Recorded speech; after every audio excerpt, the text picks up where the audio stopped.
आने वाले जो दिनों में कोई आइडिया नहीं है कि इकॉनमी कहाँ पे जाए।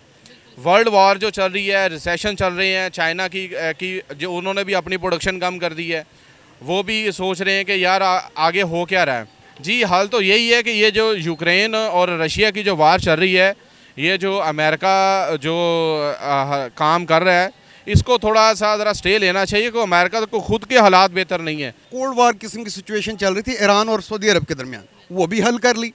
किस तरह हल की? कोई उन्होंने लड़ाई की है? ज़ाहिर है वो टेबल टॉक की हैं तो उससे उन्होंने मामला सुलझा लिए हैं। अस्सलाम वालेकुम नाजरीन, हम आवाज़ के साथ में हूँ आपकी होस्ट आयशा मतीन। नाजरीन, IMF चीफ ने जो है कहा है कि रशिया और यूक्रेन के दरमियान जो है वॉर चल रही है, ये बहुत नुकसानदेह है। अगर ये वॉर इसी तरह चलती रही तो इकॉनमी जो ग्लोबल इकॉनमी है वो बहुत डाउन चली जाएगी।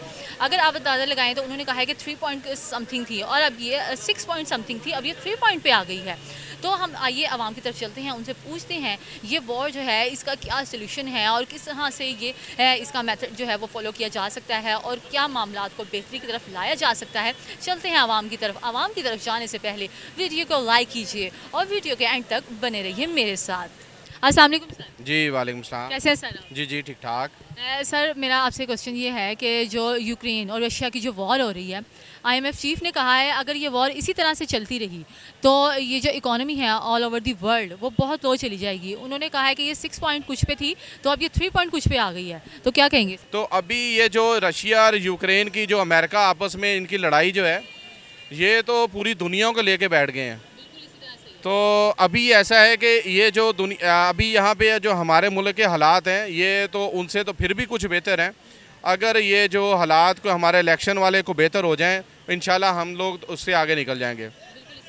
अभी जैसे इंडिया और चाइना से भी उन्होंने पूछा और बातचीत हुई, उन्होंने कहा है वो तो 50% पे ले गए हैं। वो कह रहे हैं कि इकोनॉमी के हालात जो बहुत ज़्यादा ख़राब हो गए हैं, अगर खुद कोई क्रिएटिविटी ना की गई, अगर इसको कोई ऐसा स्टेबल ना किया गया तो ये बहुत तबाही की तरफ जा सकता है। जी बिल्कुल जी, जो हालात अभी जा रहे हैं, ये जो इंटरनेशनल जो भी क्रूड की भी प्राइसेस आप देख लें कि आए दिन डाउन भी जा रही हैं, कभी अप हो रही हैं।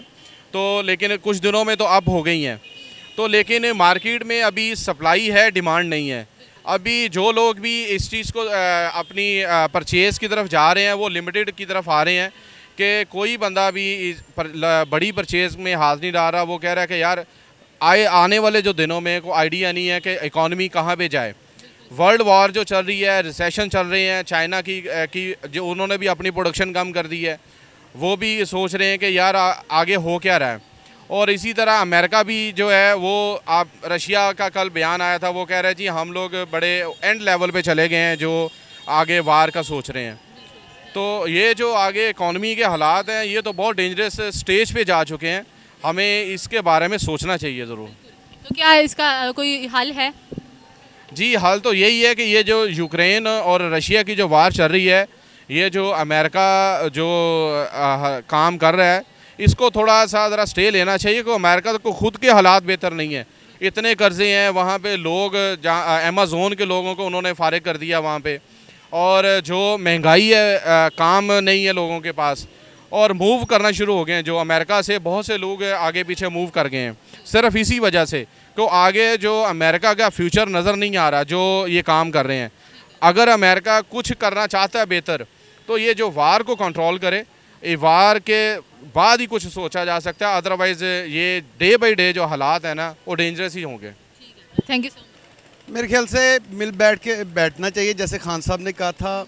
और ये कि कोई भी वॉर जो है वो आपने देखे, सारी हिस्ट्री प्रोल लें, उसमें देख लें क्या है। वो वर्ल्ड वॉर 1 थी, सेकंड थी, और भी पाकिस्तान के, या अभी रिसेंटली आप देख लें यमन और सऊदी अरब के दरमियान उन्होंने नेगोशिएशन की, वॉर एंड कर दी है, ठीक है। और इसके अलावा आप देख लें एक कोल्ड वार किस्म की सिचुएशन चल रही थी ईरान और सऊदी अरब के दरमियान, वो भी हल कर ली। किस तरह हल की? कोई उन्होंने लड़ाई की है? ज़ाहिर है वो टेबल टॉक की हैं तो उससे उन्होंने मामला सुलझा लिए हैं। तो ये डेफिनेटली ये है कि हम उम्मीद रखते हैं पुतिन हमारे लिए बड़ा फेवर है, मुझे लगता है, क्योंकि खान साहब का दोस्त भी है। तो पुतिन से भी हम रिक्वेस्ट करेंगे और बाकी दुनिया से भी रिक्वेस्ट करेंगे, और स्पेशली अमेरिकन जो हैं जो बुलीज करते हैं सारी दुनिया को और दंदनाते फिरते हैं। यूक्रेन का मसला भी उन्होंने ही बनाया हुआ है, वो वहाँ से हट जाएं। जाहिर है कि वो उसके स्टेक होल्डर नहीं हैं, लेकिन वो अपने आप को समझते हैं, ठीक है ना। तो रशिया देखे खित्ते का इलाका है, उसने अपने वो एक war zone buffer zone state रखनी थी, उसको बफर स्टेट जोन रहने दें और इसी पे नेगोशिएशन करें, इसका हल कर लें, डेफिनेटली हल हो जाएगा, क्यों नहीं होगा। मैडम साहिबा देखें, जो अमेरिका के सफ़ीर रहे जुल्म खलीलजाद, उनकी स्टेटमेंट भी आ चुकी है। देखें, मैं आपसे पूछता हूँ डेमोक्रेसी क्या है? भाई डेमोक्रेसी ये है ना कि इलेक्शन हो, भाई इसका इकॉनमी ग्रोथ करने का हल ये है कि हमारे जनरल इलेक्शन हो। दो प्रोविंस की, पंजाब और केपीके की असम्बलियाँ तहलील हो चुकी हैं। हमारा जो 1973 का आइन है, आइन के मुताबिक 90 दिन के अंदर इलेक्शन लाजमो मलजूम है। लेकिन आज आप देखें, दो असम्बलियों को तहलील हुए 64 या 65 दिन हो गए हैं, 25 दिन बाकी रह गए हैं। ये नाअहलों का टोला, करप्ट और चोरों का टोला इलेक्शन करवाने के लिए तैयार नहीं है। डॉलर बढ़ रहा है, इकॉनमी नीचे आ रही है। IMF ट्रस्ट नहीं कर रहा। IMF का वफद आया था, उन्होंने अपनी कंडीशंस रखी थी, उनसे ये मुज़ाकरात नहीं कर पाए और जो मुज़ाकरात हुए वो लैतो लाल का शिकार हुए। उन्होंने कहा कि हम वापस जाएंगे, हम अपनी जो उनकी स्टेट है, हेड ऑफ स्टेट है, उनके सामने रखेंगे, अगर वो अप्रूवल देगी तो आपको जो है ना कर्जा मिलेगा। लेकिन आप देखें कि वो कर्जा क्यों नहीं मिला, मुज़ाकरात कामयाब क्यों नहीं हुए। जिस शख्स के पास जादू की छड़ी थी, वो जादू की छड़ी कहाँ गई? ठीक है, तो ये मैंने आपके सवाल का जवाब दे दिया। तो इसका हल ये है, खुदारा अपनी अना को छोड़ें, ज़िद को छोड़ें, हट धर्मी को छोड़ें। माजी में भी देखें, हमें 97 की तारीख भी याद है। ठीक है, आपने 2-3 दफ़ा जिला वतनी भी काट चुके हैं। आप कहते, लेकिन जिला वतनी काटने में आपका अपना अमल दखल है। आपने क्या सीखा है? आप सिर्फ मुल्क को तबाह करना चाहते हैं। हुकूमत आप यहाँ करते हैं और बाहर बैठ जाते हैं। 4 हफ्ते की अंडरटेकिंग। मुझे ये बताएं, आर्टिकल 62-63 क्या है? कि झूठ नहीं बोला जा सकता, झूठ बोलने पे आप नाअहल होंगे। लेकिन 50 रुपए के स्टाम्प पेपर दिया हमारे मौजूदा वज़ीर आज़म पाकिस्तान ने, अदालत में दिया, लेकिन मियाँ साहब तो 4 हफ्ते के लिए गए थे, अभी तक उनका इलाज मुकम्मल नहीं हुआ। तो क्या वज़ीर आज़म पाकिस्तान झूठ के मुर्तकिब नहीं हुए? उस झूठे बंदे को नाअहल नहीं करना चाहिए, उसके ऊपर आर्टिकल 6 या तौहीन अदालत नहीं होनी चाहिए जी। तो इस प्रॉब्लम इज़ दैट के इलेक्शन करवाएं। नई हुकूमत आएगी, नई हुकूमत से IMF और जो हमारी इंटरनेशनल आलमी दुनिया है वो मुज़ाकरात करेगी। उसको ट्रस्ट होगा कि ये 5 साल चलेगी, उससे वो मुज़ाकरात करेंगे, IMF कर्जा देगी और जो इकॉनमी है वो ग्रोथ करेगी।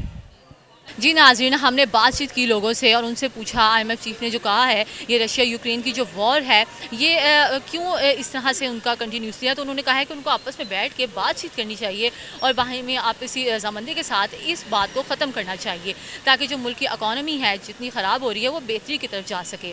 तो वीडियो को लाइक कीजिए, शेयर कीजिए। इस तरह की मज़ीद वीडियोज़ देखने के लिए हमारा चैनल ज़रूर सब्सक्राइब कीजिए।